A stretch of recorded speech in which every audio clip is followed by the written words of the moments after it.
Bien, primero unas consideraciones. El ser humano, cada uno de nosotros, es por naturaleza, somos un ser relacional. Es decir, necesitamos vivir en un ambiente de amabilidad social, ¿no?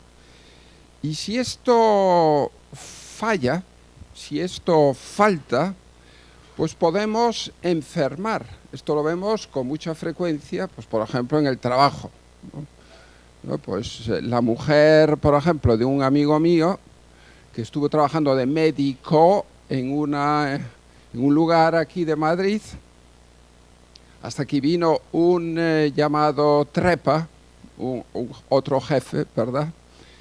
Y entonces le aparecen a ella sarpullidos, extrasístoles, arritmias, tiene miedos, tiene que tomar ansiolíticos, tiene que tomar en total 7 pastillas cada día, por una relación.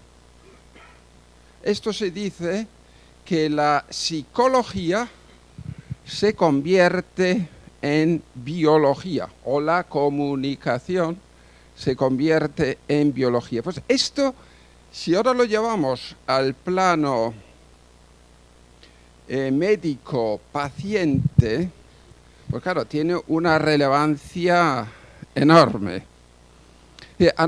Pienso que a ninguno de nosotros se nos oculta que en la medicina actual, pues muy tecnificada, pues hay como una gran carencia de comunicación de la que no solamente los médicos somos responsables, ¿no? Sino también pues tiene mucho que ver con la masificación. Lo veis ahora, vamos, lo veis constantemente cuando cogéis un vuelo, ¿verdad? Para ir a algún lugar, pues las masificaciones.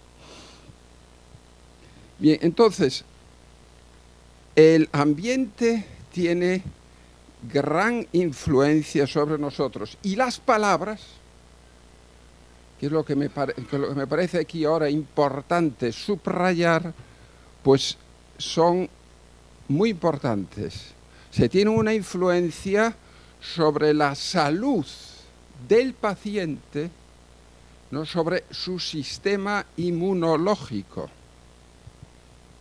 Entonces, cuando un paciente acude al médico, cada uno de nosotros tiene lo que en Alemania por lo menos lo llamamos así, el médico interno, que se puede también traducir por estado de ánimo, lo que está apreciando el paciente.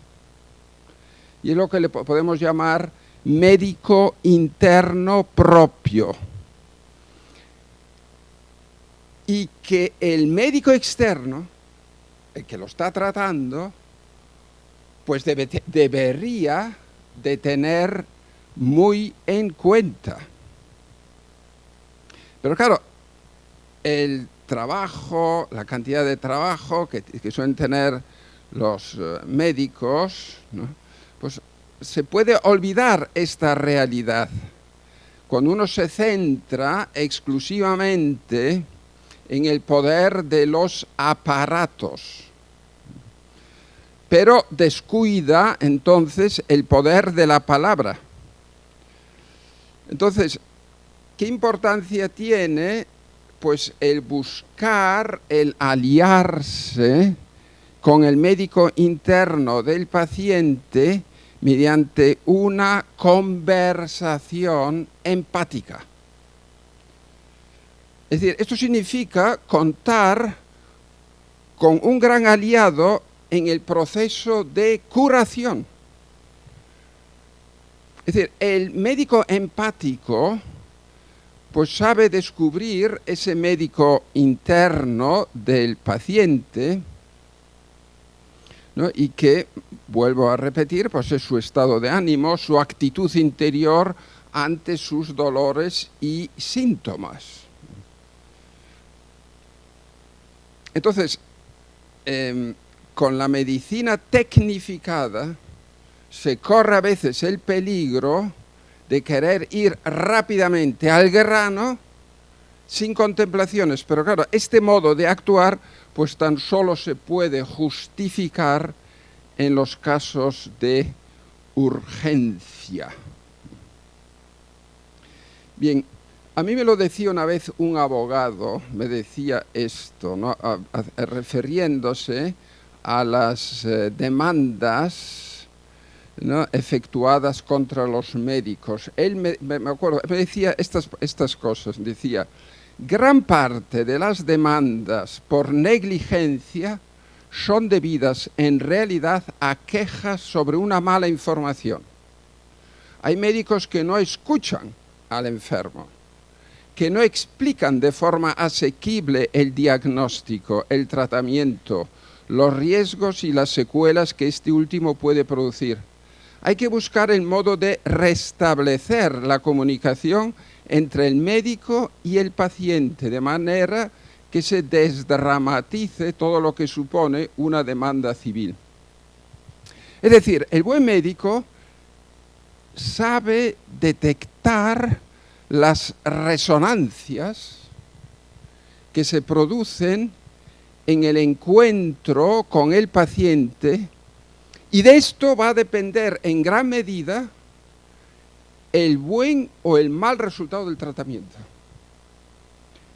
Es decir, al entrar en el ámbito de resonancia del paciente, pues consigue crear un clima de confianza, sabe tomarse al enfermo muy en serio, pero sobre todo sabe escuchar e interpretar las palabras del paciente tan correctamente o más que los sonidos del estetoscopio, por muy importantes que estos sean.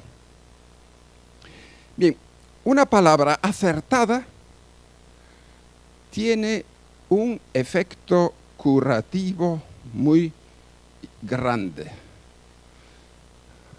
Hay un tema del que suelo hablar mucho, doy seminarios, que es el liderazgo ético. Y un buen líder, que es lo que ha de ser también un buen médico ha de ser un buen líder, un aristos, así se llama esa palabra griega de un líder con excelencia. Y un líder con excelencia sabe invitar, animar, inspirar y entusiasmar. Esto, claro, pero sabemos por otro lado que hay palabras que son demoledoras, así como hay palabras muy esperanzadoras, ¿no?, que le ayudan a uno, que le ayudan a activar su sistema inmunológico, pero hay otras que te destruyen.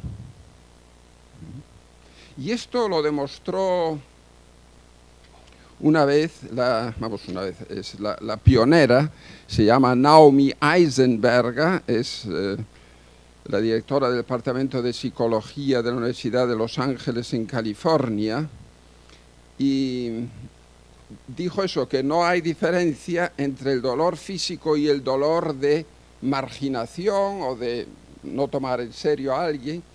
En la corteza cingular anterior se ve la misma huella, por decirlo así, dactilar, ¿no?, en el córtex cingular anterior. Bien, si hay interés, luego pues podemos hablar de esto. Bien. Es decir, una palabra puede sanar o una palabra puede destruir. El gran escritor Franz Kafka decía: no medir el alcance de las palabras contribuye a demoler la mayor invención del hombre, el lenguaje. Es decir, la mirada, la palabra, las manos con el tacto, ocupan un lugar destacado en la relación médico-paciente. Y cuando uno se deja llevar por ese indiferentismo, ¿no?, que es cuando se valora algo como neutro, ni bueno ni malo, ¿no?, el indiferentismo que está muy en alza en la sociedad actual y que comporta un estudiado pasar de los demás, sin que se haya producido el encuentro con ellos. Si cada persona, si cada uno de nosotros es irrepetible, insustituible, somos únicos y con una dignidad irrenunciable, es decir, ¿cómo podemos sentirnos indiferentes ante esa persona, ante ese paciente? ¿Qué ocurre muchas veces? Pues que percibimos a la gente, y esto es un problema, como objetos de los que me valgo, me aprovecho. Pero cuando percibimos a una persona como objeto, además de ser malo para el cerebro, para nuestro cerebro, esto lo han demostrado los neurobiólogos, pero vamos, pero hasta la saciedad, ¿no? Cuando tratamos así a una persona como un objeto, cometemos una aberración metafísica, psicológica y sociológica, por decir algunas. Entonces, se trata de darnos cuenta de que efectivamente esa palabra que vosotros le decís, ¿no?, al paciente, que le puede ayudar tanto en esa conversación y que puede actuar ya pues contribuyendo a su salud como un fármaco. Un fármaco es el otro hombre, la otra persona. Son también, digamos, denominaciones muy actuales, ¿no?, sobre todo en la medicina psicosomática. Entonces, una correcta relación médico-paciente pues puede atenuar el temor, la ansiedad, la indefensión e incertidumbre que hacen tan vulnerables a los enfermos, sobre todo a los pacientes con una enfermedad grave. Claro, cuando ya tienen una enfermedad grave, entonces el cuidado que hemos de tener pues es mucho más, tiene que ser más todavía exquisito. Bien, yo quisiera ahora, ¿no?, ya que el tiempo es reducido, hacer unas consideraciones sobre la salud, sobre este concepto tan difícil, ¿no?, que significa tener en cuenta al paciente en su totalidad,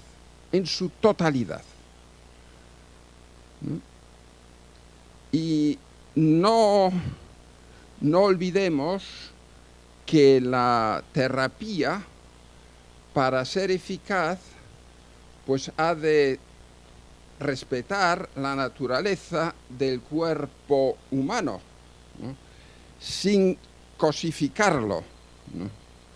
Entonces, aquí es interesante porque todos conocerán este concepto, que fue el primero que lo utilizó fue un médico canadiense, Gordon Guyatt, y es la medicina basada en la evidencia. O también, digamos, hay otras variaciones, ¿verdad? La medicina basada en pruebas. O sea, considerando pues estas pruebas como los argumentos o razones que demuestran una cosa. Entonces, ¿qué significa aquí prueba? Una medida pues para aplicarla a la salud de una persona. Pero, fíjense, a mí me ha ayudado mucho, es interesante, ¿verdad?, es que Platón, desde la lejanía de varios milenios, él estableció una diferencia que me parece muy sugerente. Él utiliza dos palabras, metron, que tampoco es tan difícil, o sea, metron, más castellano, medida, metrón, ¿verdad? Pero si se pone y se dice y metrión, esto significa lo adecuado. Claro, lo adecuado. Es decir, la medida interna que se expresa en la totalidad. Así lo han visto los griegos de la Grecia clásica. Es decir, la salud como la armonía adecuada. Con mucha frecuencia repite Platón que hemos de ver la realidad de las cosas en su totalidad. Y así también nos lo dice la ética, ¿no? Estamos aquí hablando de bioética, pero la ética significa ver las cosas no parcialmente, no solamente esa herida, sino el paciente en su totalidad. ¿Qué es lo que quiero yo? Que a él le vaya bien en su totalidad. Y este es el verdadero reto para el médico. Este es el verdadero reto. Descubrir eso que está desordenado, que es la enfermedad.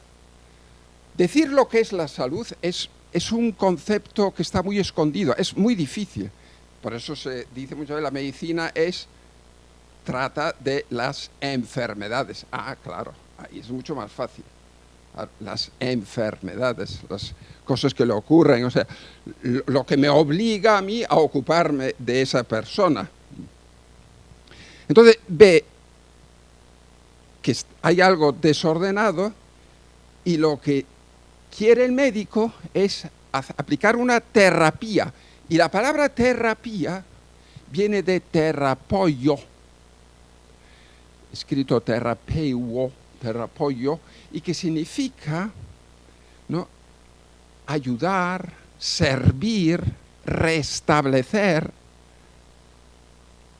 ayudar a que la naturaleza vuelva a su cauce normal. Recordemos el famoso axioma médico de Hipócrates que decía: medicus curat, natura sanat. El médico ayuda, pero ¿quién es la que sana? La naturaleza. ¿Y qué es lo que quiere el buen médico? Restablecer la naturaleza. Por eso el cuidado que hemos de tener con el no dañar la armonía que permite la salud en el cuerpo humano, ¿no? Bien, yo me gustaría, para finalizar, hablar de una cosa que estoy haciendo aquí en Madrid. Como ha dicho el profesor Chivatos, estoy de profesor en la Universidad Internacional de La Rioja y ahí tenemos un departamento también de teatro. Y lo que estamos representando, lo hace una actriz de primera categoría en España, ¿no?, y representa una obra que se llama Óscar o la felicidad de existir. Y se trata de un niño que tiene 10 años y que va a morir en 12 días como consecuencia de una leucemia que no consigue dominar el médico, llamado Dr. Düsseldorf, ¿no?, como sea decir, Dr. Düsseldorf. Entonces, claro, el autor de esta obra es Eric Emmanuel Schmitt, que es un francés, que está la persona que actualmente más éxito tiene en el mundo francés, con sus obras de teatro, con sus muchas obras que han sido llevadas al cine. Y entonces, claro, aquí aparecen conceptos tan importantes, ¿no? Mi actuación es, hoy iré de nuevo, ahí es en Arapiles 16, ¿no?, estaré pues con 160 universitarios, los del CEO también han estado, y interactuaré con ellos para darnos cuenta de lo difícil, que esto es lo más difícil. Un niño que va a morir. Dostoyevsky decía, esto era para él, la muerte de un niño, impedimento para creer en Dios. Entonces, ¿cómo lo hace? Y esto es lo interesante.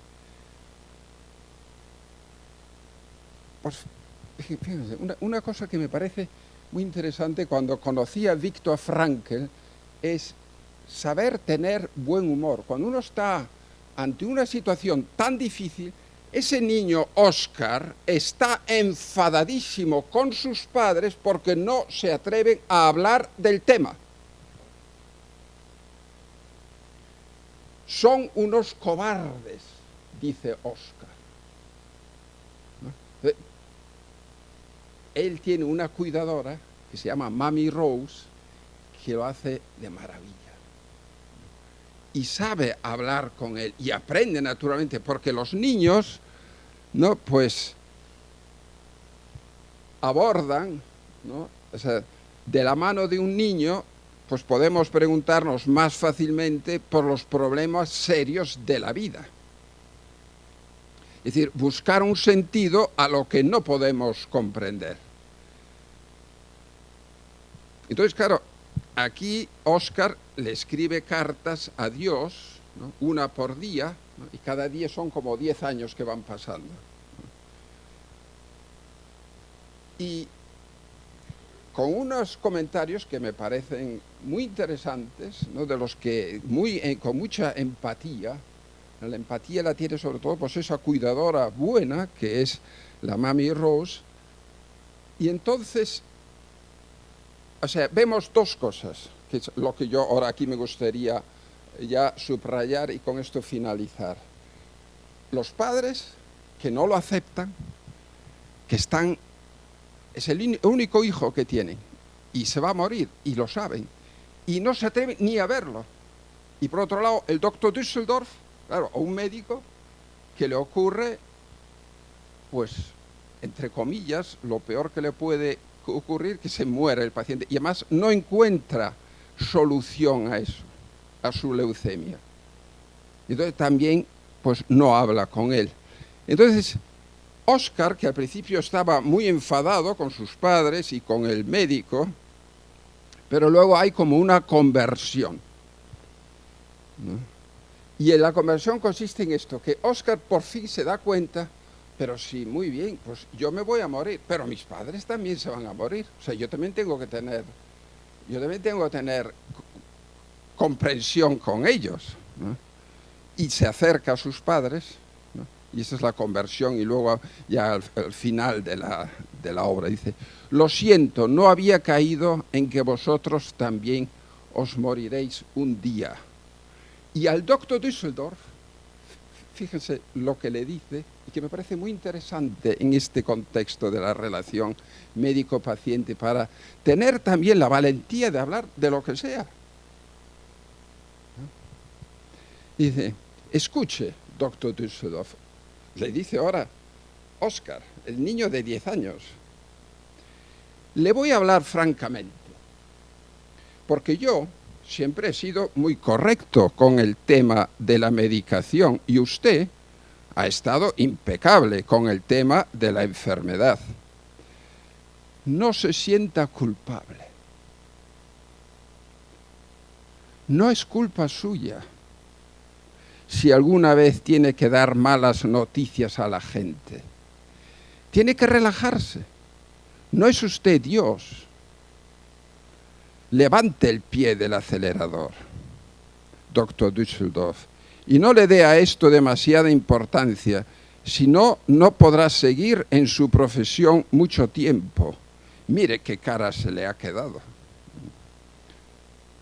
Y Düsseldorf le contesta: tienes razón, Oscar. Gracias por decírmelo. Y luego continúe. Bien, es decir que esto es lo bonito también, ¿no? Decir que, pues, tú y yo sí que tenemos contestación, ¿no? Un buen médico sí que tiene contestación a todo. Y lo que es, lo peor que puede hacer, me acuerdo una vez que una persona que tenía Parkinson y que murió en mis manos, así, pero me acuerdo, fue en Alemania, y una vez muerto, claro, yo me daba cuenta rápidamente porque se puso frío, ¿no? Yo estaba en la patología, abierto cantidad de cadáveres, ¿no? Y se puso frío, totalmente, se estaba muerto, pero nada, viene aquí, entra, se entera un médico de estos de guardia, ¿no? Me dice que desaloje la habitación y ¡pum!, empieza ahí a tratar de reanimarlo, que estaba muerto. Era un cadáver. Cuando uno no acepta algo, mal andamos. Y esto es lo que nos enseña Óscar, saber integrar el sufrimiento en nuestra vida. Bueno, muchas gracias por Hace unos meses, comentando con un amigo que es médico de familia esta cuestión, se mostraba muy sorprendido y con mucho sentido del humor decía: ¿qué quieres decir? ¿Que a mí y a mis pacientes nos van a considerar patrimonio inmaterial de la humanidad? Algo así como si se viera en una vitrina de un museo diciendo: a ver, explícame de qué va esto, ¿no? Pues como es una cuestión que necesita un poco de explicación, pues vamos a comentarlo muy brevemente porque tenemos poco tiempo. No sé si se ve bien la imagen, es un cuadro de Picasso y está un poco difuminada la imagen, pero vemos bien ahí 4 personas. Yo me voy a referir a las 2 personas que son la persona enferma y el médico. Yo ahí me preguntaría, lanzaría esta pregunta al auditorio. ¿Cuál de esas personas es vulnerable?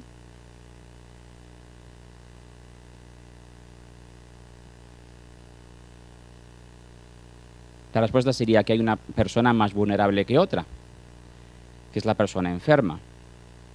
Pero no olvidemos y no olviden como futuros médicos que vulnerables somos todos y vulnerable es incluso el médico. El médico incluso que con sus conocimientos pueda llegar a sentir que tiene la clave para solucionar todos los problemas. Y como bien nos ponía antes el doctor Alfred, eso puede suponer una problemática por la propia relación médico-paciente. Así que es un acierto el descubrimiento de que el médico también es vulnerable. Una vulnerabilidad importantísima a tener en cuenta es la vulnerabilidad cognitiva.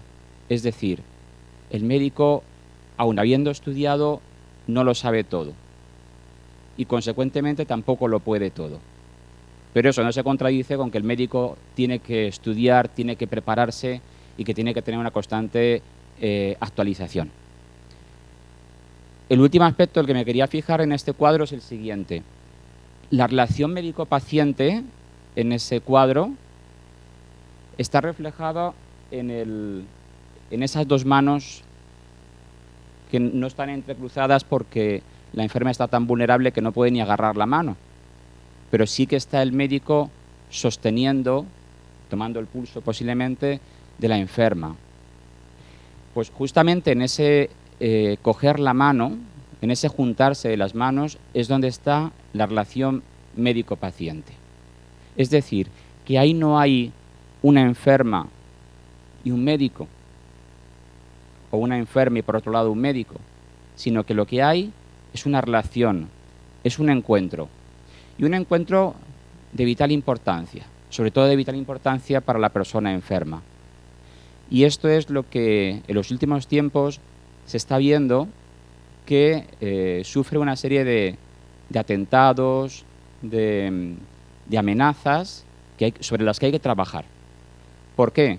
Porque se considera que esta relación, que es tan antigua como la humanidad, precisa de una protección. Ese es el sentido por el que ciertas personas tomaron en consideración que el hecho de que la relación médico-paciente se incluyera como en el patrimonio inmaterial de la humanidad fuera un hecho positivo para conseguir unas medidas de salvaguardia de este hecho. Entonces, creo que queda justificado que el tema de la relación médico-paciente es un tema central de la bioética. De hecho, todos los temas relativos a la bioética, desde los cuidados paliativos, a la defensa de la vida, etcétera, etcétera, todos ellos rondan en torno al lugar o el encuentro en el que tienen lugar todos esos problemas. Por eso, el gran tema de la bioética tiene que ser también esa relación entre dos vulnerabilidades, porque esta es la conclusión a la que podíamos llegar.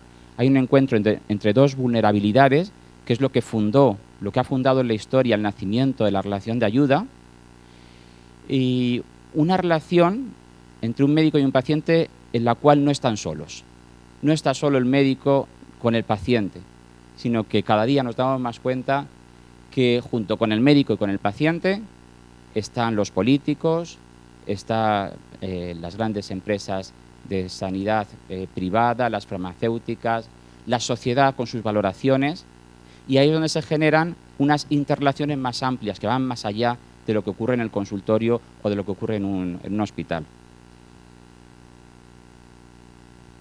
Entonces, la relación médico-paciente es un bien que es contemplado y regulado desde la bioética, y los principios bioéticos de respeto, beneficencia y justicia son una muestra de ello. El famoso informe Belmont del año 1978.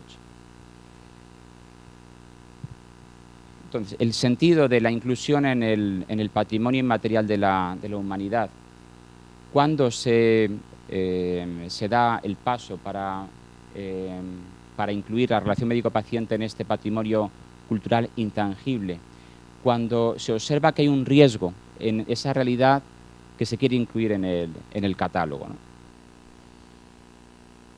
Estamos hablando de prácticas que pueden ser inscritas al menos en dos categorías. La primera sería, esta que indicaba aquí con la letra A, es que no veo aquí el puntero. La lista de patrimonio cultural inmaterial que requiere medidas urgentes de salvaguardia. Ahí es donde se quiere incluir la relación médico-paciente, por lo que vamos a comentar ahora. Otra sería la lista representativa del patrimonio cultural inmaterial de la humanidad, donde tenemos desde el silbo canario, ¿verdad, Carlos Gregorio?, de hace unos años. El sonido de campanas también se quiere incluir, ahora mismo está en proceso de que el sonido de las campanas esté incluido.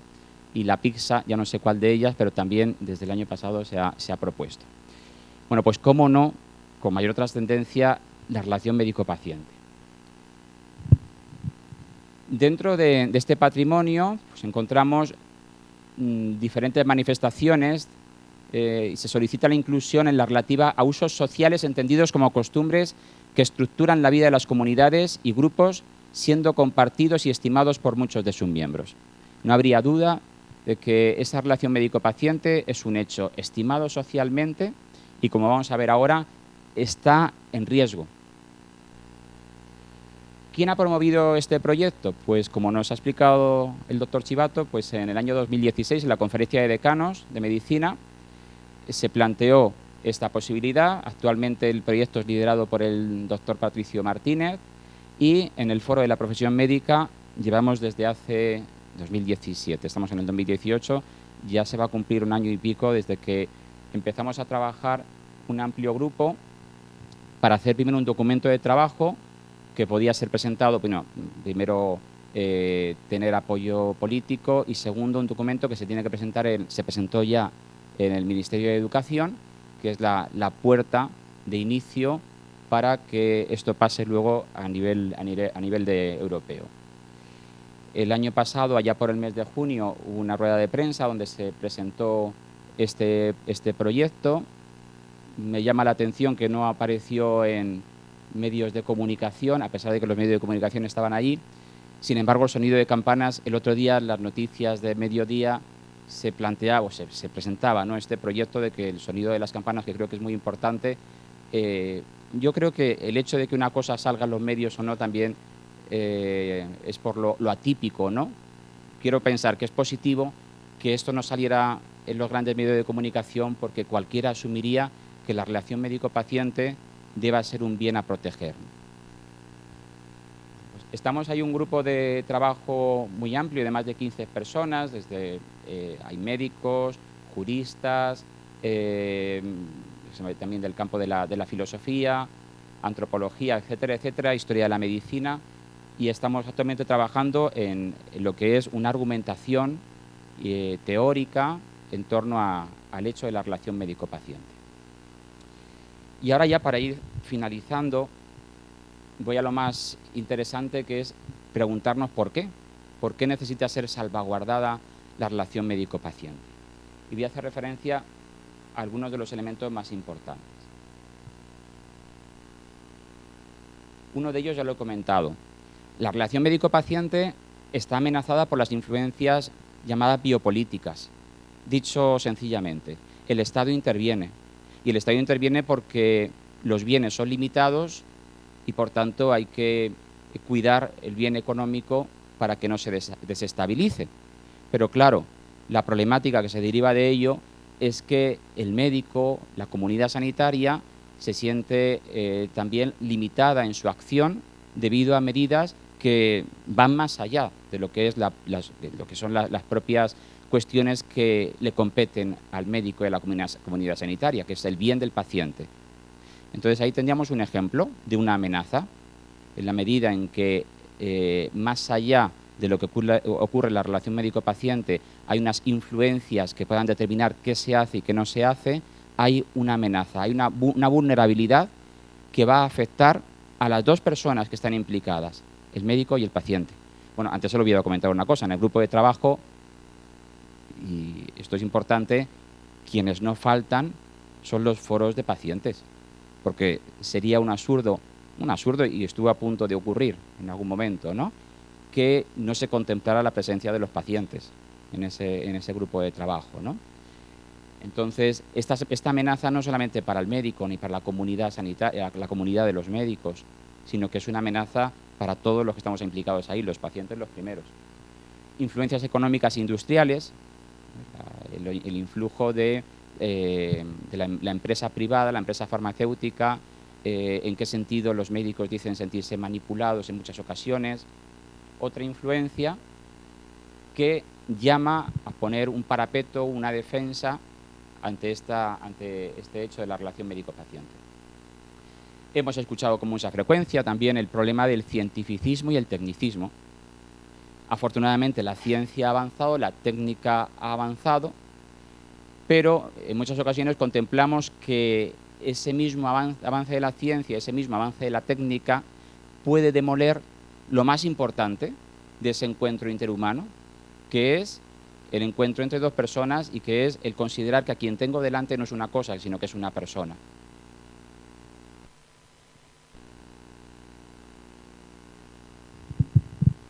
Otra cuestión que se ve como amenaza relativa a los límites de la medicina y la cuestión de los fines verdaderos y fines falsos de la medicina. ¿Quién discierne qué es lo que debe hacer el médico, qué es lo que debe hacer la medicina, cuáles son los objetivos de la medicina?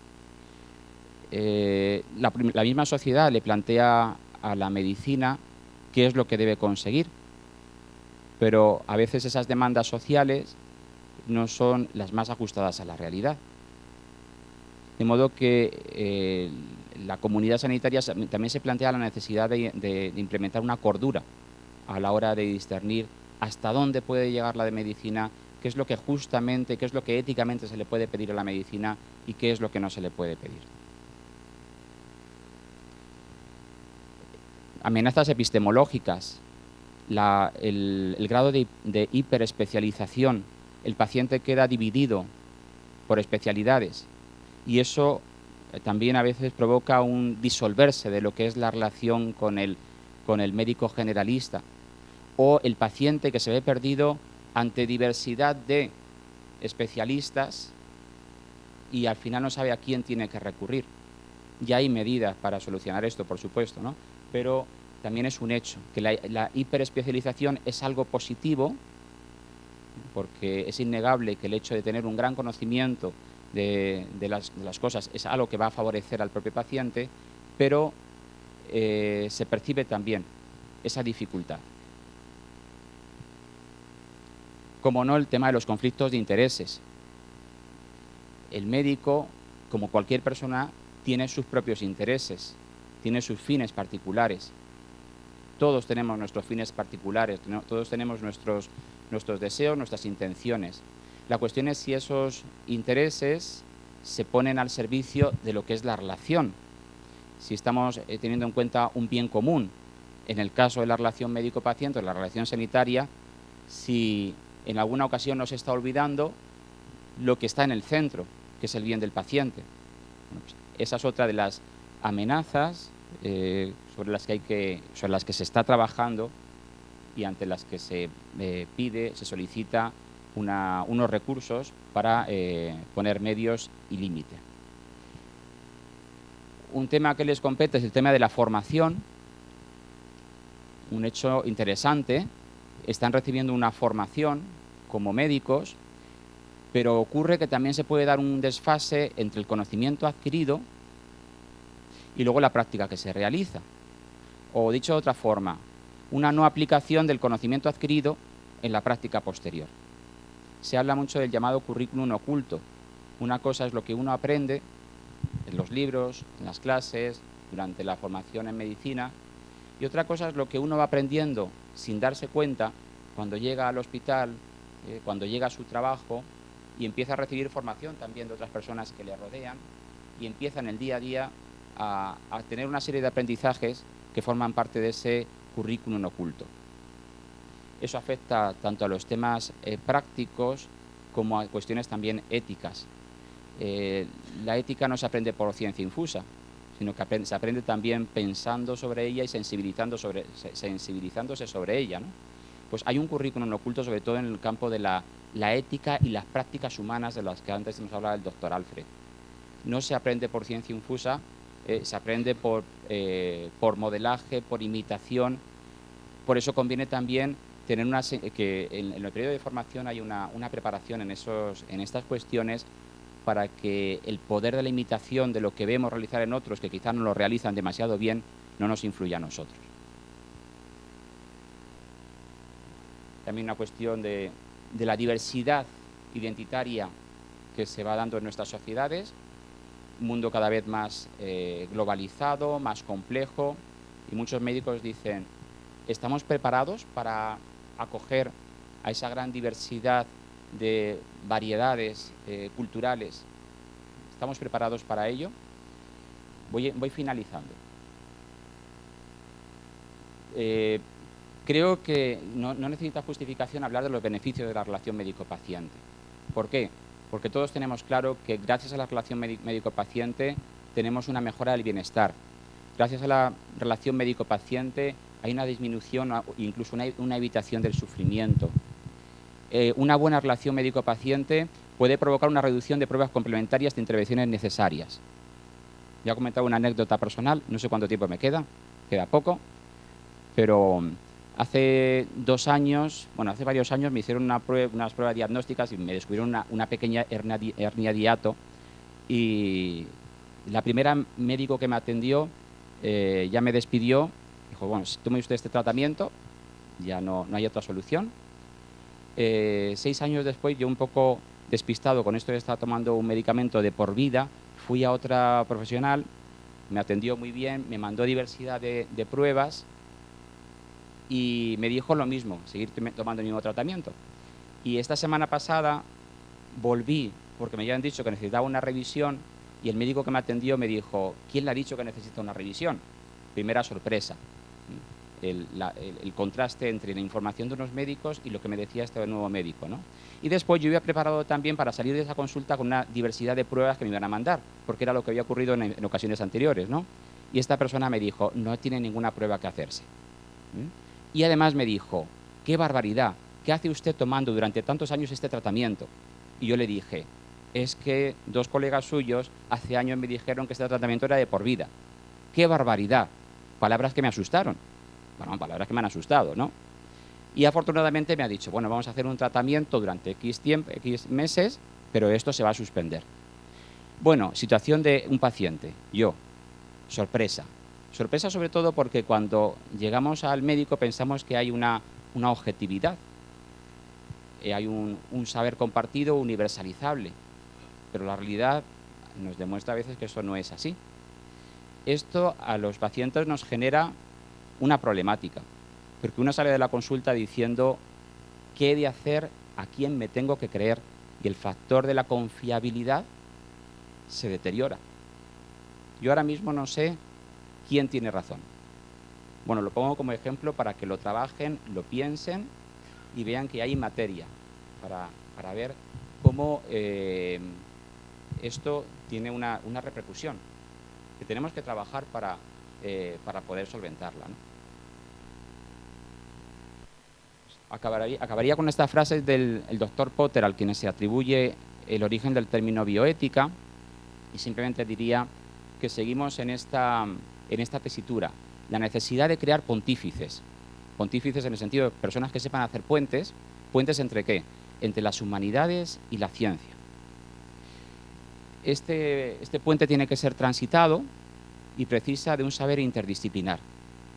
Si lo conseguimos, eso va a redundar en beneficio de todos, médicos, pacientes, sanitarios. Pero esto implica investigación en lo que se han llamado las habilidades blandas, porque de esa forma las habilidades fuertes, las ciencias duras, van a salir ganando. Y esto es lo que en este Congreso de Bioética creo que debe quedar claro, que este puente se construya, que las humanidades, la bioética, no sea un florero, no sea algo de adorno, sino que sea una fuente de crecimiento en investigación. Gracias por la escucha. La charla versará un poquito sobre cómo se han formado, por qué de su existencia, cuáles son sus funciones y cuáles son los retos de futuro para su desarrollo y su mejora. Empezamos con esta frase, ¿no? La investigación de hoy es la salud de mañana.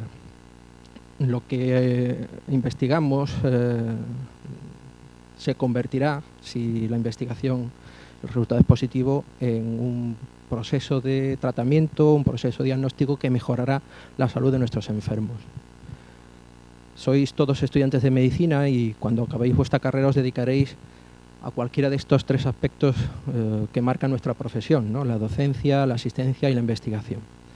De todas estas actividades, es la investigación probablemente la que tenga una más estricta regulación, ¿no? La que esté más sujeta a una evaluación de terceros, ¿no? Y por eso es importante que conozcamos cuáles son los procedimientos y el porqué también de esta regulación.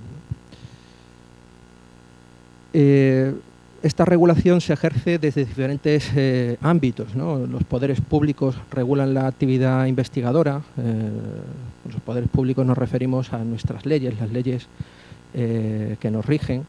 También esta actividad investigadora está sujeta al control de organizaciones, de asociaciones profesionales, de las instituciones sanitarias y también de los llamados medios de comunicación en la cual nosotros nos expresamos o publicamos los resultados de nuestra investigación, que son las revistas médicas y revistas científicas. Todos estos elementos, todas estas organizaciones ejercen un control, una regulación sobre esa actividad investigadora para que se efectúe de forma adecuada. ¿Y cómo hemos llegado hasta aquí? ¿Cómo hemos llegado a regular la investigación biomédica? Un pequeño repaso histórico, ¿no? Yo creo que el procedimiento de ensayo-error es tan antiguo como la propia humanidad, pero ¿dónde podemos poner el punto de partida de la investigación? Estos son datos históricos anecdóticos, pero que nos sirven para ilustrar un poquito cómo ha progresado la investigación a lo largo de los siglos. En el 600 a.C. ya se recoge en el libro de Daniel. Daniel es profeta judío, que, bueno, ya sabéis que el pueblo judío, el pueblo sometido, ¿no? Y estaba en la corte de Nabucodonosor, donde ejercía de cierto consejero, ¿no? del rey, y él le propuso al rey un experimento, una investigación, ¿no? Y eligió a 10 siervos, 10 para un lado y 10 para otro, sirvientes, para que comieran una dieta basada en vino y carne, que es lo que tomaba el rey, o legumbres y agua, que era lo que tomaban pues, los sirvientes, ¿no? Y después de 10 días comprobó cuál era el estado de salud del grupo, ¿no? Y vio que los que tomaban legumbres y agua pues tenían un estado más saludable que los que tomaban vino y carne, ¿no? Y a partir de ahí pues el rey se planteó tomar garbanzos y lentejas. Después, en el Sacro Imperio Romano Germánico,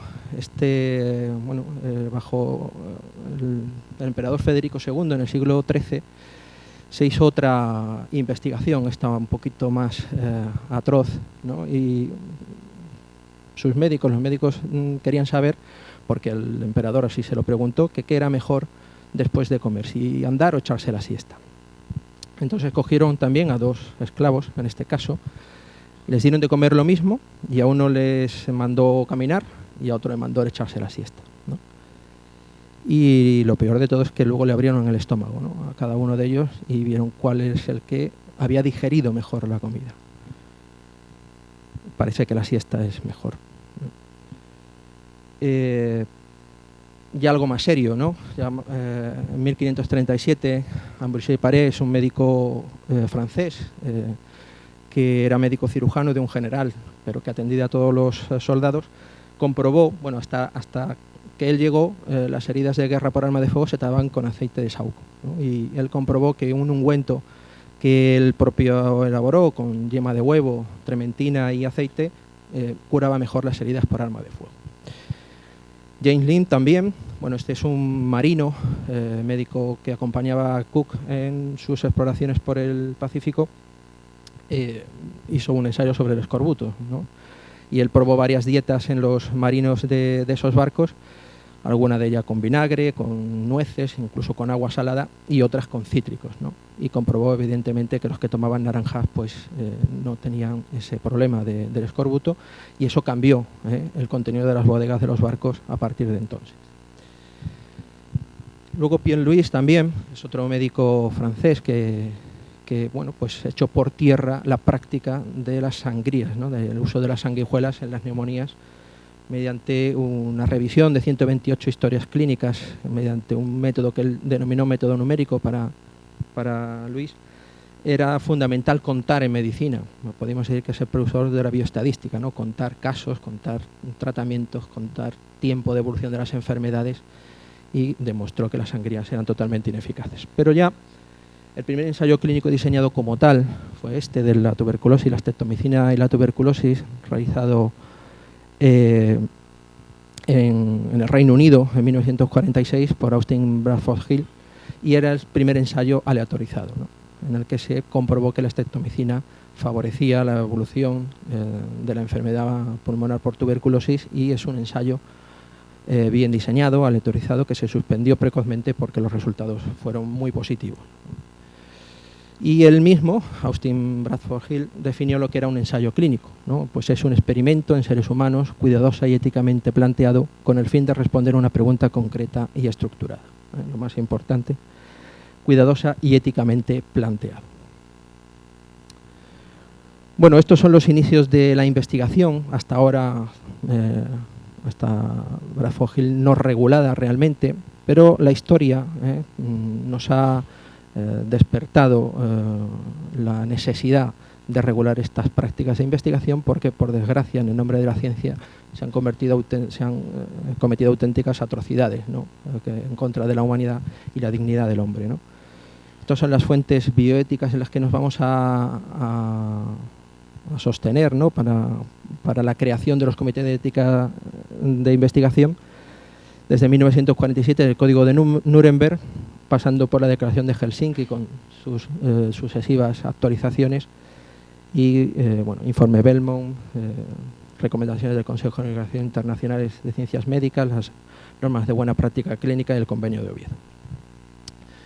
Bueno, el Código de Nuremberg, ya sabéis que es un código que se elaboró después de los juicios de Nuremberg tras la Segunda Guerra Mundial, donde se cometieron auténticas atrocidades en nombre de la ciencia por el partido nazi. Se usaron judíos y presos políticos, gitanos, personas de otras religiones, para experimentar con ellos. Por ejemplo, se experimentó cuánto era capaz de soportar un cuerpo humano sumergido en agua helada, ¿no?, y cómo se comportaba el cuerpo humano que era sometido a ese daño, a esa agresión, ¿no? El doctor Mengele, ¿no?, es uno de los precursores, ¿no?, de los instigadores de todas estas prácticas detestables, ¿no?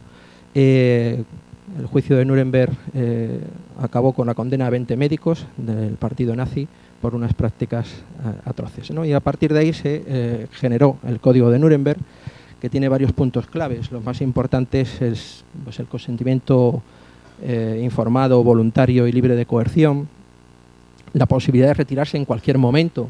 Tú, aunque des un consentimiento para participar en un ensayo clínico, puedes retirarte cuando así lo consideres, que la investigación debe de repercutir positivamente sobre la sociedad, que debe haber una justificación científica para la realización de ese experimento y que los que hacemos la investigación científica estamos bien cualificados para realizarla, que hay que proteger a los sujetos que se someten a esta investigación y que debemos evaluar los riesgos que se derivan de la misma, ¿no? Luego, en la Declaración de Helsinki, esta es una declaración promovida por la Asociación Médica Mundial. La anterior tenía ciertas connotaciones políticas, aunque es perfectamente válida. Esta es promovida por nosotros, por los médicos, ¿no? Y bueno, hace una mención especial en el año 75, a la revisión del año 75, a lo que hoy son ya los comités de ética de investigación. Y menciona que en el protocolo debe ser evaluado por un órgano independiente para su consideración, comentario y orientación, ¿no? Aquí ya se menciona la necesidad de crear esos comités de ética de investigación. Se remarca la importancia de proteger a personas y poblaciones vulnerables. Menciona lo de los cuidados post-ensayos, es decir, aquella persona que se someta libremente a un ensayo clínico, tenemos que asegurarle que después de ese ensayo, si se han producido daños, tenemos que cuidar de su salud. Y menciona también el consentimiento por representación, que no estaba considerado en el Código de Nuremberg, es decir, que un representante legal puede autorizar que alguien sin capacidad para decidir pueda participar en un ensayo clínico.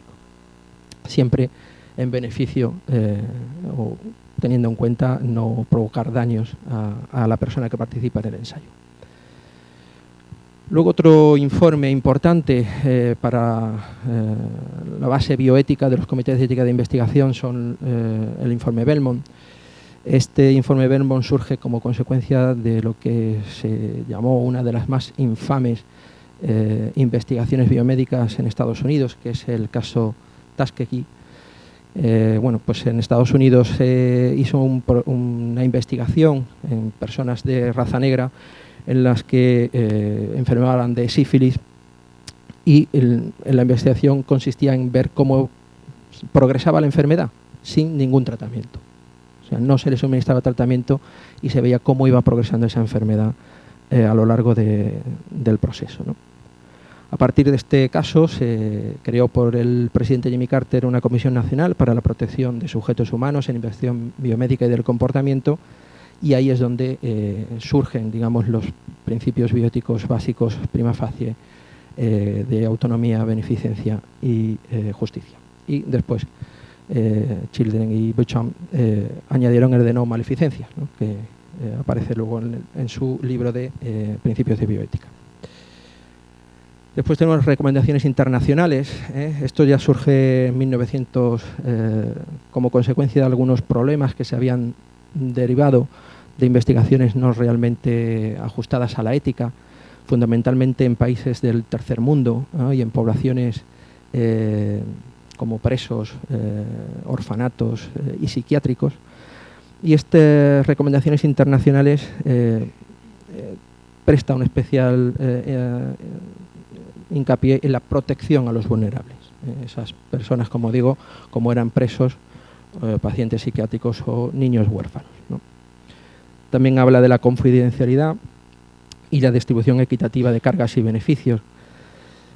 Como algo novedoso sobre estas recomendaciones internacionales es que extiende la vulnerabilidad a situaciones de escasez de recursos, gente pobre que puede verse coaccionada para participar en un ensayo clínico por su situación de pobreza, y países en vías de desarrollo también que pueden verse forzados a participar en un ensayo clínico, pero también considera que participar en un ensayo clínico es un derecho de los pacientes, ¿no? Esto surge a partir de la pandemia del VIH, en el que los propios pacientes reclamaban el derecho de participar en ensayos clínicos para determinar la eficacia de nuevos tratamientos para la infección. Las nuevas prácticas clínicas La buena práctica clínica es una conferencia de armonización de requisitos técnicos para el registro de fármacos. Surge como un documento impulsado por las organizaciones reguladoras de fármacos de Estados Unidos, Japón y Europa, junto con la empresa farmacéutica, que esto es algo también muy novedoso y muy de tener en cuenta y muy positivo, ¿no? Ha habido ciertas prácticas indeseables por alguna empresa farmacéutica en países del tercer mundo, en Nigeria, en Uganda, especialmente en relación con el virus del VIH, y decidieron poner unas normas de buena práctica clínica para que todo ensayo clínico a partir de entonces siguiera una regulación estricta, ¿no? Allá donde se realizara, en cualquier lugar del mundo donde se realizara. Los objetivos son asegurar el correcto desarrollo de los medicamentos, de tal manera que se pueda regular ese ensayo clínico desde su inicio hasta su final, desde su diseño hasta la publicación de los resultados, que hay que asegurar los derechos humanos de los participantes mediante el consentimiento informado y mediante la regulación, la evaluación y el control de los comités de ética de investigación, y hay que prevenir el fraude, ¿no? Y para prevenir el fraude hay que hacer controles y auditorías independientes por las autoridades sanitarias. Los principios de estas normas de buena práctica clínica están basados en la Declaración de Helsinki, fundamentalmente. Los derechos, la seguridad y el bienestar de los sujetos del ensayo son las consideraciones más importantes. Esto lo repetiremos como un mantra en todo proyecto de investigación. Lo más importante es asegurar el bienestar y los derechos y la dignidad de los que participan en el ensayo, y esto debe prevalecer lógicamente del interés de la ciencia y de la sociedad. Es necesario un buen conocimiento médico, un protocolo bien estructurado, que sea aprobado, que los profesionales que desarrollen la investigación sean cualificados, el consentimiento informado y la calidad de los productos y los procedimientos. Por último, el convenio de Oviedo, que esto es algo que se ha convertido en ley en nuestro país, es algo que nos obliga a todos a cumplirlo, es una directiva europea.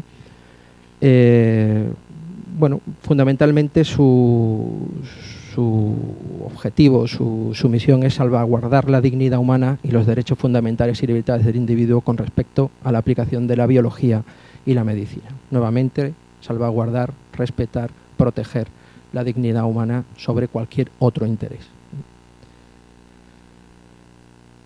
¿Cuál es el papel, por tanto, de un comité de ética de investigación? Bueno, pues es velar precisamente por esto, porque se asegure el bienestar, la seguridad, los derechos, la dignidad de las personas que participan en el ensayo clínico. Es una garantía pública de que esto se va a efectuar así, y esto lo van a efectuar pues mediante una evaluación cuidadosa, éticamente cuidadosa del ensayo, del protocolo, comprobando que las instalaciones en las cuales se va a desarrollar la investigación son adecuadas, certificando que tanto el investigador como el promotor, como los participantes o investigadores colaboradores cumplen los requisitos científicos y están cualificados para llevar a cabo la investigación, que se protege la autonomía de los participantes mediante un consentimiento informado claro, donde se recojan riesgos potenciales derivados de la investigación y observando que se cumplan las obligaciones de los promotores y los investigadores después de terminar el ensayo clínico, como es la publicación de resultados, la comunicación de los resultados a los participantes y en los cuidados posensayo. Es el garante, por tanto, de que la investigación se realice de acuerdo a las recomendaciones éticas internacionales y es una garantía de rigor no solamente ético, sino también científico y metodológico. No hay ningún ensayo clínico que, si no tiene una metodología adecuada y si no está justificado científicamente, pueda ser considerado éticamente adecuado.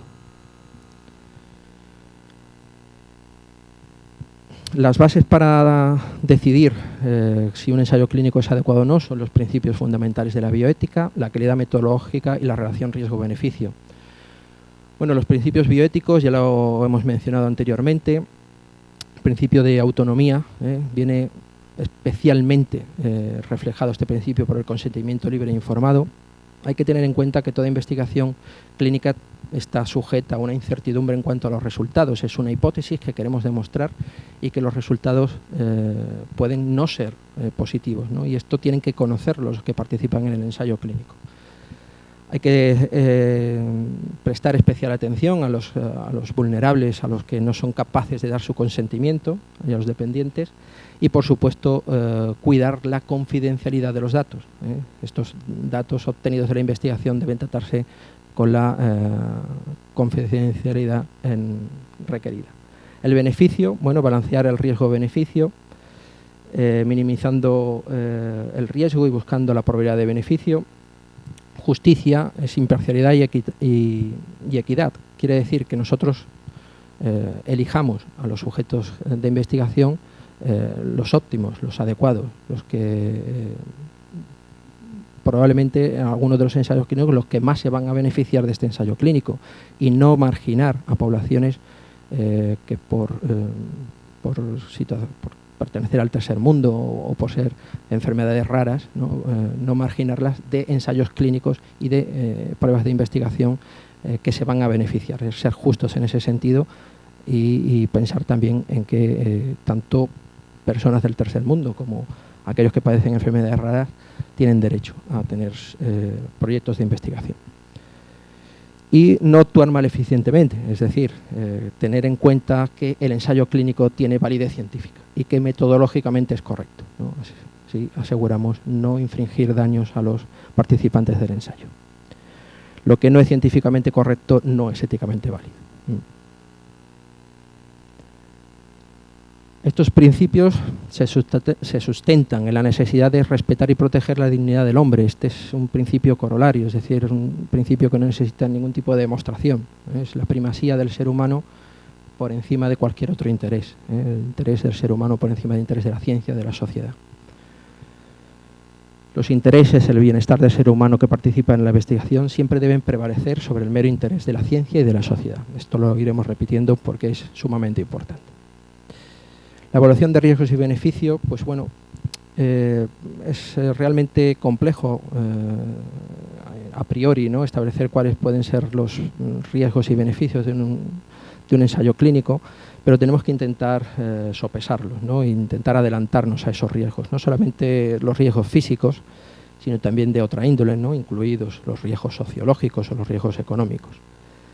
Tenemos que distinguir a la hora de valorar los beneficios en los directos que repercuten directamente en el sujeto del ensayo, en aquellos beneficios esperados a la población o a la comunidad en la cual se va a desarrollar el ensayo clínico, y aquellos beneficios potenciales que se pueden derivar para el resto de la sociedad o para el mundo en general, ¿no?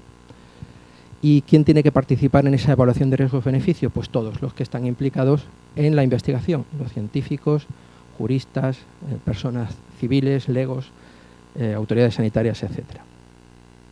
¿Cuál es la estructura y función de los comités de ética de investigación?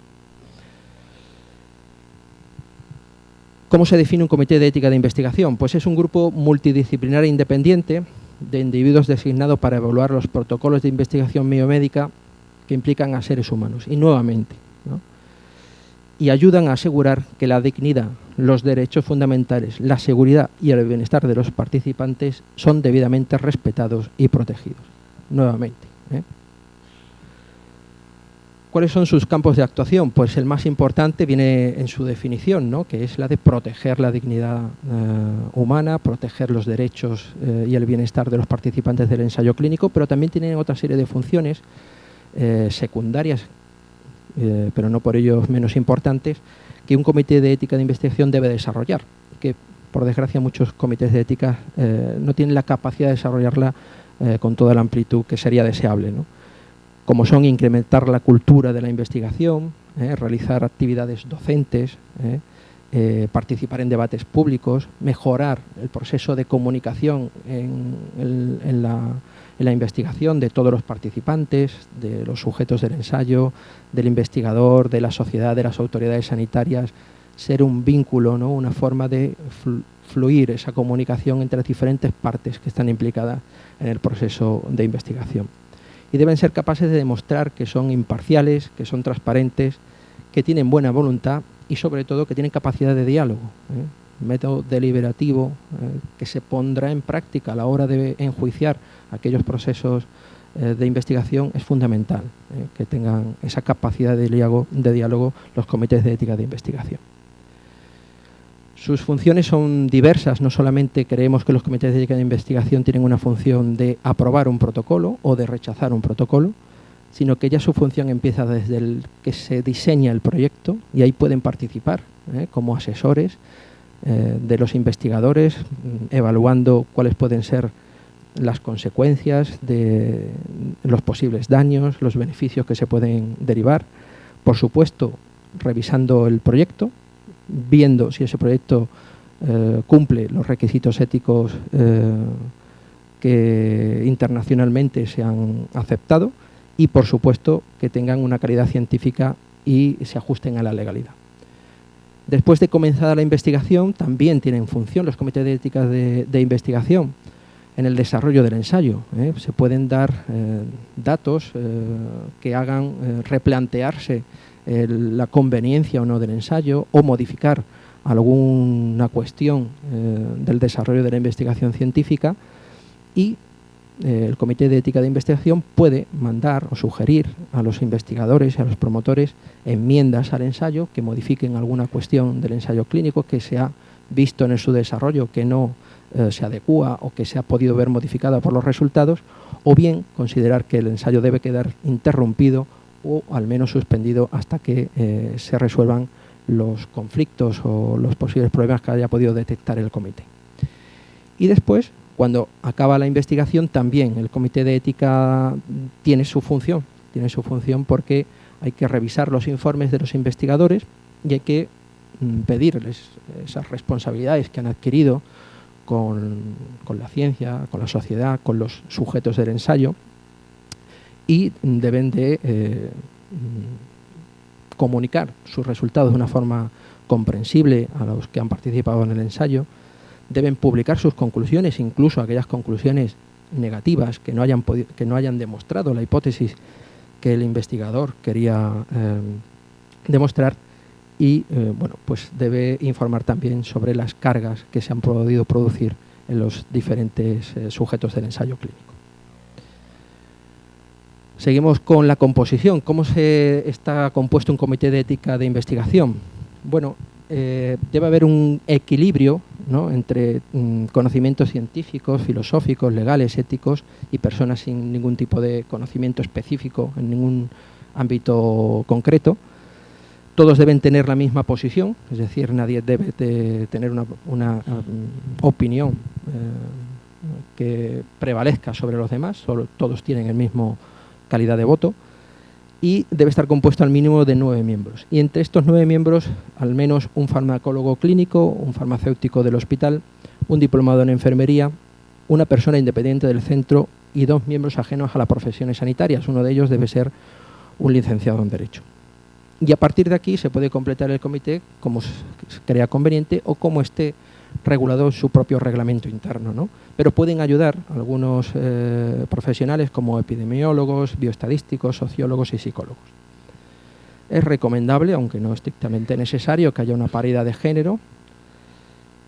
Es posible que se solicite un asesoramiento externo sobre alguna cuestión no dominada completamente por el comité y que se requiera que participe algún experto, y hay unos cargos específicos que son presidente, vicepresidente y secretario. Bueno, la designación, permanencia y renovación de los miembros debe ser un proceso transparente, recogido en el reglamento y los procedimientos de trabajo del comité.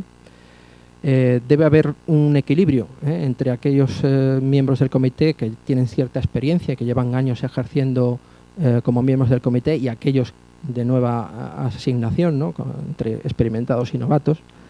Deben declarar sus conflictos de intereses, ya lo decía Antonio Piña, ¿no?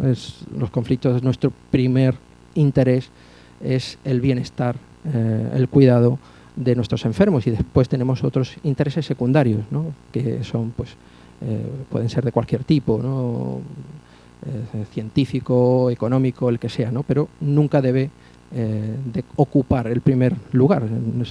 Nuestro primer interés es el bienestar del enfermo. Se le debe de entregar un documento de nombramiento y de responsabilidades y algo a desarrollar los comités de ética de investigación no suficientemente implantados, la formación continuada de sus miembros, ¿no?, en aspectos, lógicamente, que van a repercutir en la eficacia de las funciones del comité, que son aspectos de formación en principios de la ética, de metodología de la investigación y aspectos prácticos en la realización de la investigación. Bueno, en el método de trabajo hay un reglamento que define cuál es la estructura del comité, cuál es su alcance y cuáles son sus tareas. Luego se definen unos procedimientos de trabajo que define cómo debe funcionar ese comité para que sea eficaz y transparente. Y en este procedimiento de trabajo pues, se pueden realizar nombramientos ad hoc, es decir, nombramientos específicos de un miembro del comité para que trate en concreto un ensayo clínico que se ha presentado al comité y que luego lo exponga al resto de los componentes del comité. Se debe establecer y documentar exactamente cómo se van a archivar estos documentos sobre los que se va a debatir y siempre asegurando la confidencialidad. Y en la toma de decisiones debe haber una gestión de las opiniones divergentes, es decir, cómo gestiona dentro del comité que haya opiniones diversas al respecto de un ensayo clínico, como adecuado o inadecuado. Por supuesto, un seguimiento del proyecto, los instrumentos de autoevaluación, de autoeficacia, de cómo mejorar el funcionamiento del comité, incluso puede haber auditorías externas e independientes, y intercambio con otros comités, por ejemplo, ¿no? Intercambiar experiencias, casos, para mejorar la formación y el conocimiento. Debe ser independiente, por supuesto, sin ningún tipo de intervención ajena, sin conflictos de interés, como ya hemos dicho, ni económico, ni personal, ni intelectual, tampoco institucional. Muchos de los comités, gran parte de los comités de ética de investigación, pertenecen a una institución sanitaria que tiene su propia fundación de investigación y por tanto puede verse presionado porque la línea de investigación de esa institución es en ese sentido, ¿no?, en el sentido del ensayo clínico que tiene sobre la mesa, ¿no? Bueno, eso se intenta mitigar este conflicto de interés institucional con la presencia de otros miembros ajenos al centro, pero esto puede crear un conflicto inverso, es decir, que aquellos que proceden de otros centros vean el interés del centro del que proceden, ¿no?, y quieran que ese ensayo clínico, en vez de efectuarse en ese centro en el que forman parte del comité, se efectúe en el centro donde trabajan, ¿no? Esto es difícil de manejar, ¿no?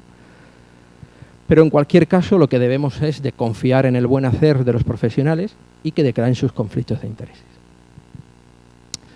Bueno, para los criterios de evaluación existen guías, pero bueno, es una realidad que hay dictámenes divergentes, ¿no? Unos aceptan, otros rechazan. ¿Y esto por qué se produce? ¿Por qué se produce esta heterogeneidad en cuanto a las respuestas de los comités de éticas de investigación al respecto de un mismo ensayo clínico? Pues hay diferente composición. Hay comités muy heterogéneos en cuanto a su composición, en cuanto al nivel de formación de sus profesionales, en cuanto también a la política investigadora de los centros a los que pertenecen.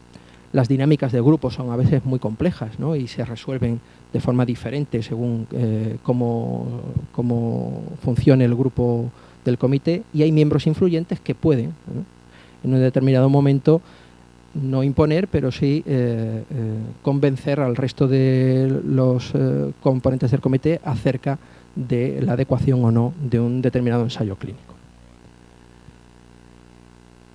La medicina y la ética son saberes prácticos y, por tanto, nos movemos en la incertidumbre. Esto nos obliga a tener que tomar decisiones prudentes, y para tomar decisiones al respecto de la idoneidad o no de un ensayo clínico debemos ser prudentes. La ética, la bioética, no nos va a dar soluciones concretas, no son normas cerradas. Lo que nos va a ayudar es a identificar un problema, a clasificarlo y a establecer un límite entre lo científicamente posible y lo humanamente deseable. Los principios bioéticos se pueden jerarquizar según la situación. Hay que buscar un consenso y la decisión de todos puede ser mejor que la de aislada de cada uno. La decisión es eso, ¿no?, identificar el problema, intentar elaborar una lista de alternativas, ver cuáles son las posibles soluciones, sopesar, ponderar cuáles son las consecuencias, los riesgos y los beneficios, y finalmente llegar a una conclusión y una propuesta de solución. El dictamen único es una de las cosas que se han intentado poner en marcha para evitar esa heterogeneidad. Son un único comité de referencia, son ensayos clínicos multicéntricos, que es el que actúa como referente, ¿no? Y engloba a todos los demás comités implicados, ¿no? Esto puede generar una sobrecarga de trabajo a este comité responsable, y hay diferentes perfiles, ¿no? Hay comités de referencias que pueden ser dictadores y que no tienen en cuenta para nada las opiniones de los implicados. Otros son sumisos, ¿no? y todo lo que dicen los implicados lo intentan incorporar a su informe, y los conciliadores que intentan establecer un diálogo, ¿no? La solución a toda esta heterogeneidad es intentar crear un comité central que se dedique única y exclusivamente a los aspectos éticos y metodológicos, y después unos comités periféricos, unos comités locales, que lo que evaluarían sería la idoneidad de los investigadores, del equipo y de las instalaciones. ¿Qué influencia tiene un CEI? Bueno, es esencial, ¿no? Es un imperativo legal en la etapa de autorización de un ensayo clínico. Puede ser testimonial si es un comité implicado en un comité de referencia, puede ser incluso nula su influencia y su poder. En la fase de seguimiento también lo es legal, pero es escasa realmente en la realidad. Y en la etapa de evaluación y de aceptación por la Agencia Española del Medicamento actualmente es nula, ¿no?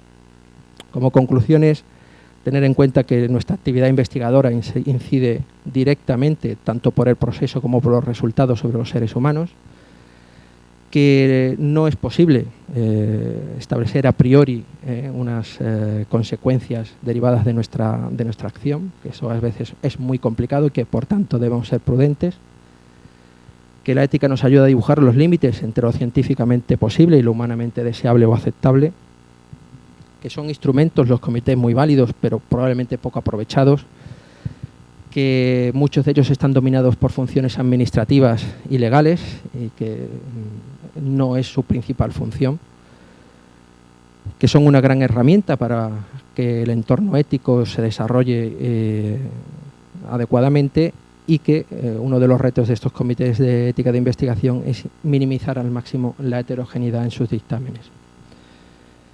Terminar con dos frases. Emilio Muñoz, investigador español: la investigación es incluso más importante el proceso que el logro en sí mismo.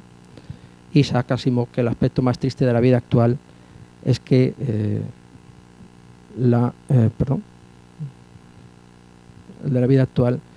la ciencia gana en conocimiento más rápidamente que la sociedad en sabiduría. Nada más, muchas gracias. Una fase de formación que os va a llevar no solamente durante los años hasta que consigáis el grado o la especialidad, sino que va a ser un proceso continuo.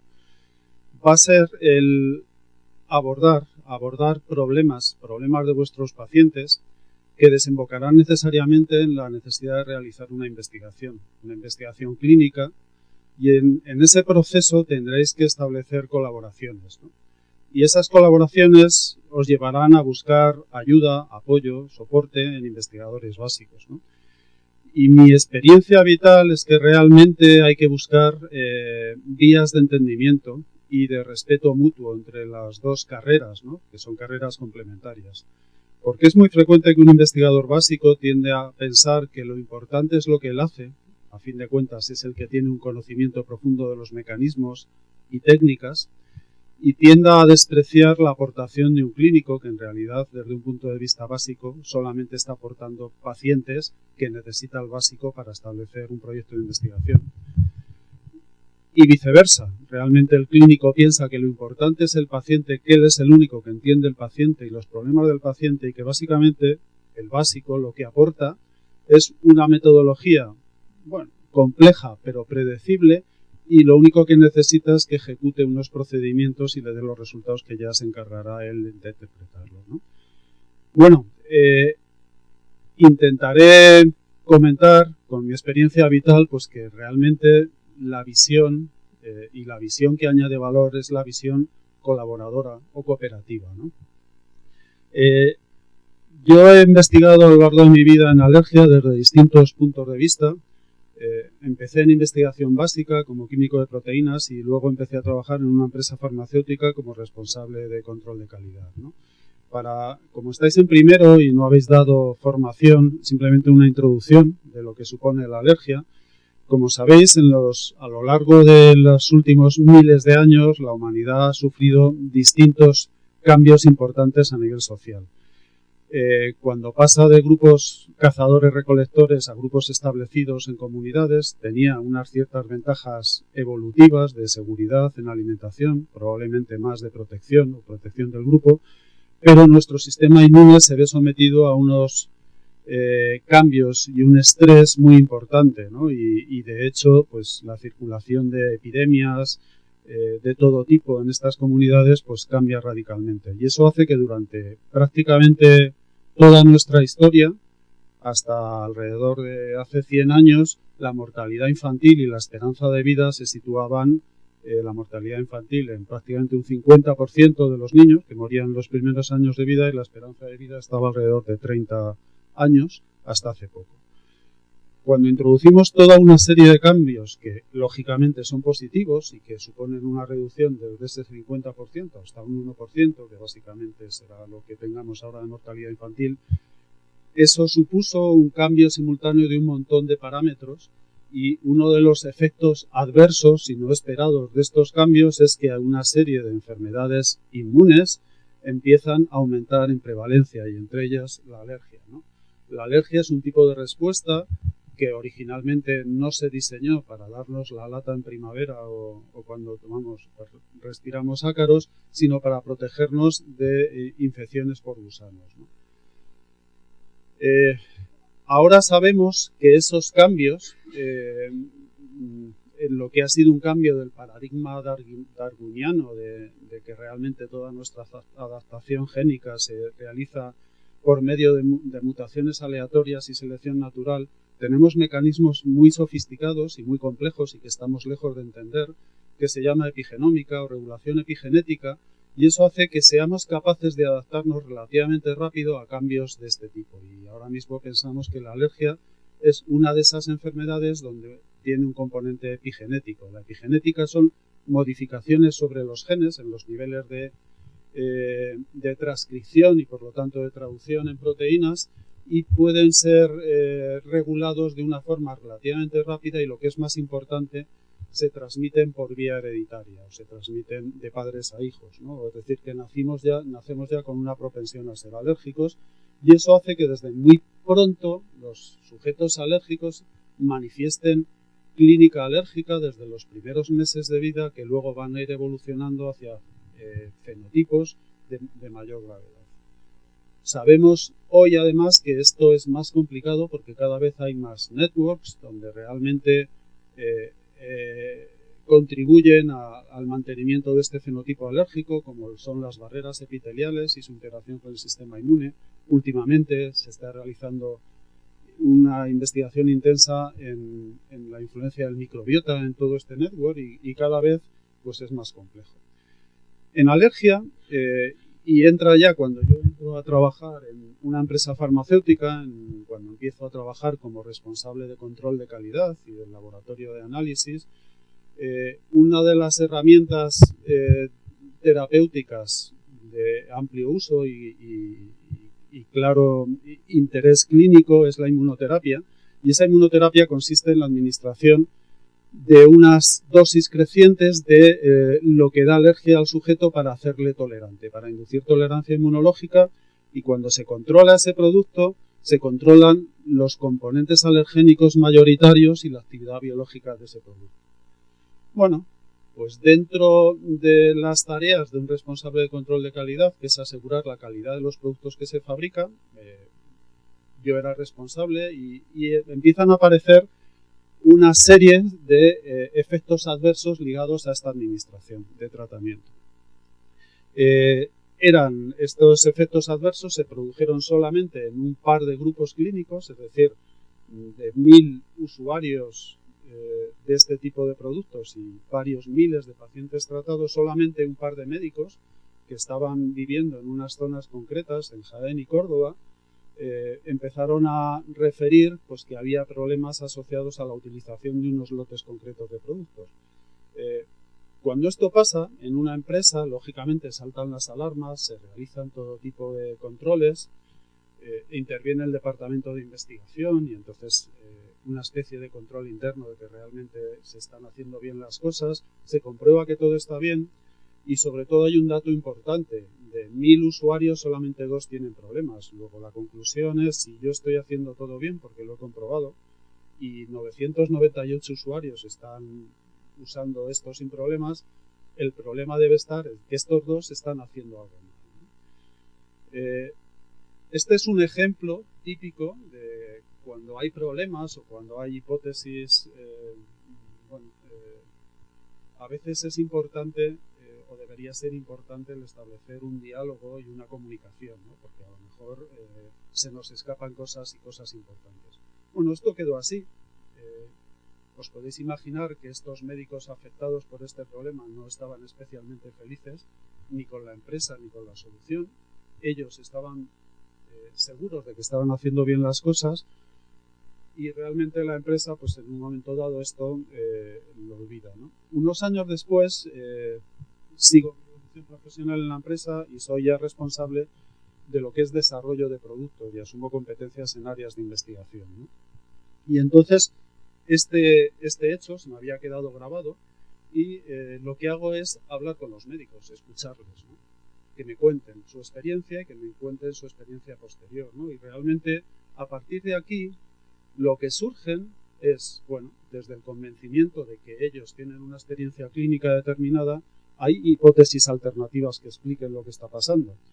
Y entonces, bueno, pues una de las hipótesis que llegamos a formular es que lo que pasaba es que estos médicos vivían en una zona muy concreta, que era Jaén y Córdoba, y como podéis ver aquí, Jaén es un poco peculiar.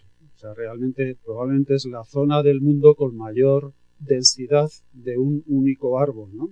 Que es el olivo, donde hay solamente en Jaén creo que hay como 60 millones de olivos, ¿no? Con lo cual os podéis imaginar que probablemente la forma de ser alérgico al olivo podría ser distinto en Jaén y en Córdoba y por lo tanto esa forma distinta de ser alérgico podría implicar un tipo de interacción distinta con la vacuna.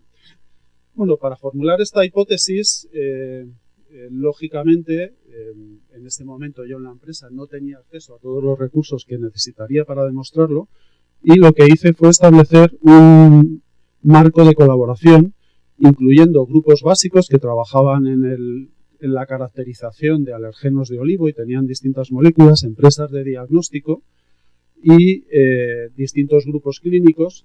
Y lo que hicimos fue realizar, primero, diseñar una nueva metodología de diagnóstico molecular, utilizar distintos alergenos de olivo y validar la hipótesis si la forma de ser alérgico al olivo en esas zonas era diferente de la forma de ser alérgico al olivo en otras zonas de España, ¿no? Y efectivamente vimos que algunos componentes alergénicos minoritarios que normalmente nunca sensibilizaban a los pacientes alérgicos al olivo tenían una incidencia importante en estas zonas donde sí que sensibilizaban a los pacientes y además algún componente presentaba una gran variabilidad entre distintos lotes de vacunas, ¿no? Y por lo tanto era razonable pensar que en unos lotes determinados utilizados solamente con esos pacientes tuvieran problemas clínicos, ¿no? Bueno, pues esto lo validamos. Esto es para que veáis un ejemplo de este alergeno que puede variar hasta 100 veces o más entre unos lotes y otros y por lo tanto tener repercusión. Esta es la validación. Este es el alergeno mayor de olivo en una zona como Madrid y este es el alergeno menor en una zona como Jaén, que era una de las zonas afectadas. Es decir, la mitad de los pacientes alérgicos al olivo en Jaén tenían este perfil y por lo tanto la probabilidad de tener reacciones al tratamiento pues aumentaba, ¿no? Bueno, este estudio epidemiológico, como veis, es un estudio multicéntrico en el que participaron bastantes grupos clínicos, se realizó en España, pudimos mapear o describir dónde se producía la mayor incidencia de este problema. Y lo que es interesante es que esos pacientes tenían una forma de ser alérgico más grave, es decir, tenían a nivel poblacional presentaban sintomatología más grave y además se asociaba a unos marcadores específicos. Esto lo que llevó primero es al desarrollo de nuevas metodologías diagnósticas que hoy en día son rutinarias y están comercializadas por una multinacional, por Thermo Fisher, y los médicos son capaces de identificar o diagnosticar a estos pacientes de una forma mucho más precisa y por lo tanto predecir factores de riesgo. Llegados a este punto, es muy frecuente que cuando descubres algo, sobre todo determinados departamentos de comunicación, deciden que es importante transmitir esto porque realmente impacta, ¿no? El hospital en este caso decidió que iba a comunicar esto y realmente es el Reina Sofía presenta una vacuna más eficaz contra el polen de olivo. Realmente lo que habíamos demostrado es que esos pacientes tenían un problema. No habíamos demostrado que esta vacuna era mucho más eficaz en ese tipo de pacientes. Entonces, esto que suele ser muy frecuente y que todos los días, si veis periódicos, salen noticias de este tipo, ¿por qué es peligroso? Bueno, pues porque hay muchos pacientes, sobre todo en estas zonas, que se encuentran realmente mal durante la polinización del olivo. Y si ven esto en el periódico, empiezan a llamar y yo quiero esta vacuna, y a mí ¿por qué no me han mandado esta vacuna? Si yo estoy... Entonces, hay que tener muchísimo cuidado, ¿no? Y a mí este episodio es el que en su momento me generó los suficientes anticuerpos como para no volver o intentar por todos los medios nunca vender motos, ¿no? O nunca sobrevalorar la contribución de una investigación a la solución de un problema de un paciente concreto, ¿no? Y eso hay que ser muy vigilantes, ¿no? Bueno, lo que es interesante es que todo esto, pues al final acaba recogido en normativas específicas y es interesante porque en las guías, en la normativa legal de cómo controlar o cómo estandarizar, pues te dice que cuando hay problemas relacionados con la seguridad alrededor de perfiles de sensibilización concretos, pues esos alérgenos deben ser controlados y por lo menos la parte de seguridad, que era la parte que desató todas las alarmas, estaba solucionada. Bueno, estaba solucionada la parte de seguridad, pero la parte de entender qué le pasaba a esos pacientes, pues no lo teníamos claro, ¿no? Y en ese mismo estudio habíamos visto que además del olivo había otro tipo de patología ligado más a polen de gramíneas y a un panalergeno que se llama profilina. Seguramente algunos de vosotros tenéis alergia a polen de gramíneas y además os pica la boca cuando coméis melón. Eso pasa porque hay una proteína que está en el polen de gramíneas, pero también está en los alimentos y produce esa sintomatología oral, ¿no? Que se llama síndrome de alergia oral.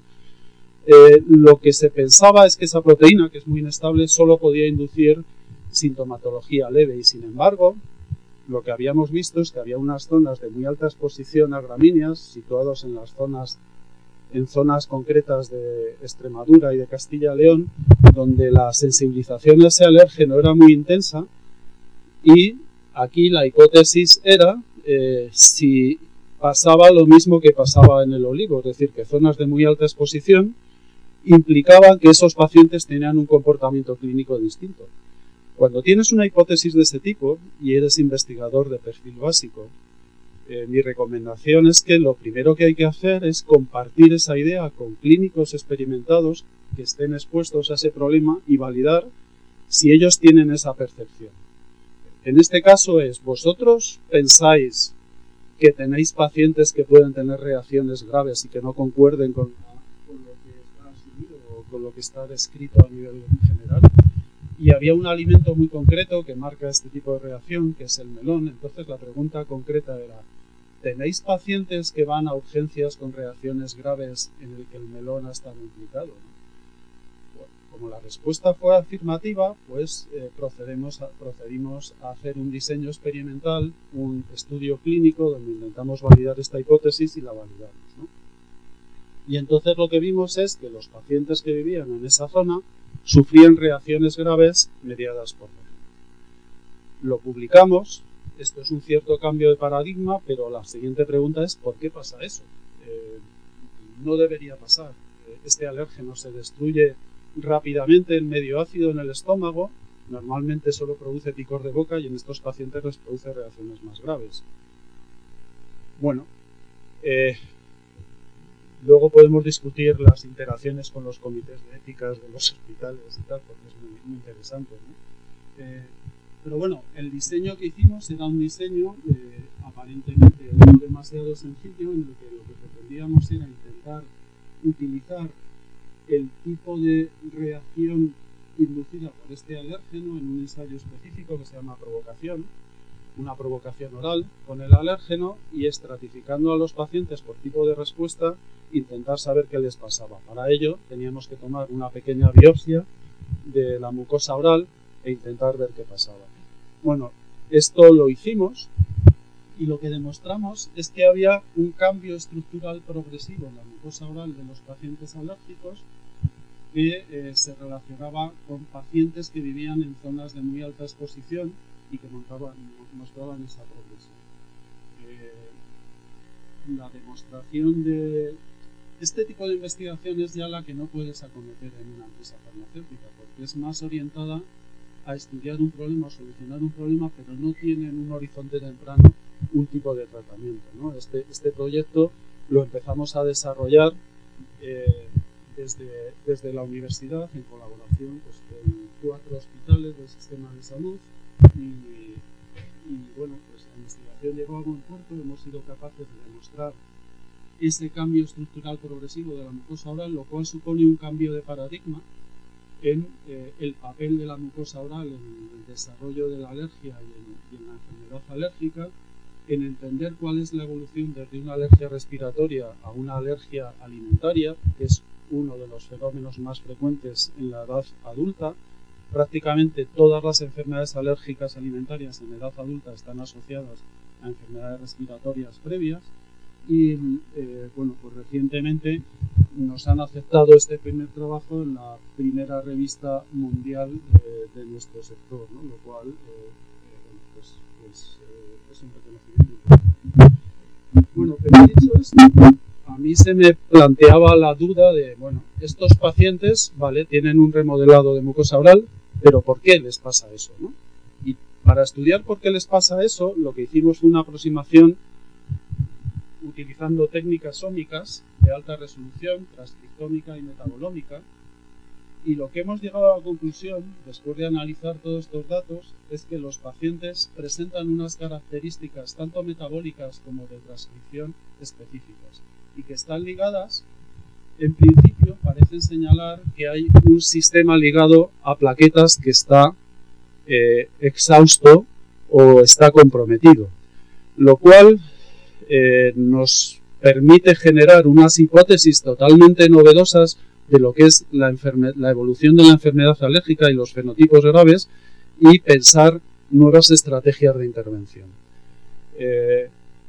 Este trabajo, que también lo acabamos de mandar a publicar, coincide casi en el tiempo con una publicación en Nature, que es una de las primeras revistas de investigación mundiales, en el que describen que las plaquetas se pueden biosintetizar también en pulmón, no solamente en médula.